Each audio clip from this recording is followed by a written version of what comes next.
Imagine it in a galaxy far, far away in the present distance of 2024. And Disney is, of course, back at their shenanigans once again, trying to convince us that they are the arbiters of good, the example, the prime of being the good guys. So what is their newest move? Their latest shenanigans? Oh, they're just quietly sneaking Cara Dune. Yeah, that Cara Dune. You know, the Cara Dune played by Gina Carano, who was subsequently fired for having an opinion that went against the mob. They're putting her back into the Star Wars Encyclopedia. Because, you know, nothing says damage control than pretending you didn't try to erase a character after you fired its primary actor. But of course, before we dive too far in, do me the giant favor hitting that like button and smashing the subscribe button and moving on. Now, for you who may have actually missed the fireworks, here's a quick, tiny little recap. Okay, Gina, the actress behind Cara Dune, got booted, as I said, from Star Wars, from the galaxy far, far away, in rather spectacular fashion, without giving her an actual reason, but it seemed pretty clear to those paying attention she was fired for, as I said, not having the same opinion as the mob. But what did they do after they fired her? You know, nothing major, really. I mean, come on, be honest. Not a whole lot. They just yanked all of her action figures from stores, erased her from the promotional materials, and scrubbed her out of future projects. You know, the usual, we totally don't respect our cast crap. Or the usual, we're going to cancel you because you don't agree with our mob mentality. How dare you? You are not human. Wow, it's almost as if Lucasfilm / Disney was trying to cover their own ass. Cara Dune returns to Disney publication. Remember her, played by Gina Carano, who is currently in the middle of a lawsuit against the House of Mouse for wrongful dismissal and sexual discrimination. Wow, Disney, you really shouldn't have. No, really, you really shouldn't have, because now it's even more painfully obvious to all that this is nothing but optics. Why else would you add her back to the Star Wars Encyclopedia while Gina Carano's lawsuit against you is, well, hotter than a Tatooine summer? And while we're at it, let's give a slow clap for Disney's naming gymnastics, okay? The infamous Slave One, and yes, it will always be the Slave One, is now just Boba Fett's starship. Because clearly nothing ruins a galaxy far, far away like a name, except for, here's the kicker.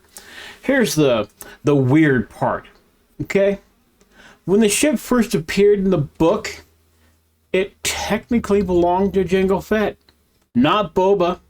So Disney, what are you gonna call it then? Fett's Family Fun Cruiser? Fett's Bitchin' Ass Ride? Or they're probably still just gonna keep calling it Boba Fett Ship, or hope that no one notices that the name should have changed at some point or another. You know, here's where things get a little weirder, even more odd. The encyclopedia is oddly selective about what it includes. Cara Dune makes her triumphant return, but oddly enough, projects, you know, the all-inspiring projects like the Acolyte are completely and utterly ignored.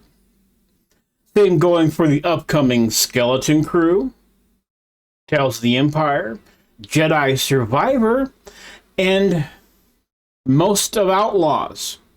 How any of Outlaws makes it into this, I have no idea. It's like Disney's trying to rewrite history with the delete button.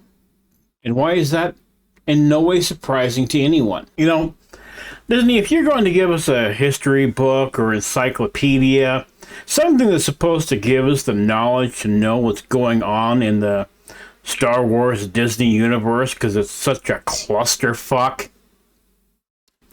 maybe you should actually include everything.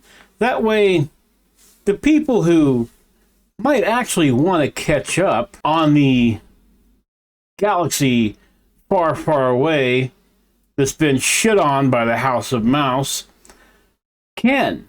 I don't know why they'd really want to, but at least they'd have the option. But instead, you've decided to make it into a choose your own adventure novel where you only get to pick out the parts that, well, you like. So, what's next? Editing out Ewoks out of the movies? Because they're problematic teddy bears? Look, here's the deal. Disney / Lucasfilms move to reintroduce Cara Dune isn't fooling anyone with half a brain. It's damage control, plain and simple. They're just trying to dodge, 1, more PR asteroids, and 2, make the lawsuit look like they didn't attempt to erase her from the history of Star Wars, even though there's evidence all over the place that that's exactly what happened. And they're of course all doing it while the asteroid of a lawsuit is headed straight for them. But what do you think?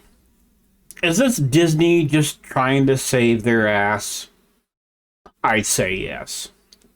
Or is it just a case of more corporate spin? I'd say yes to that too. Let me know in the comments below. Seriously, I do want to hear your thoughts while you're down there, though.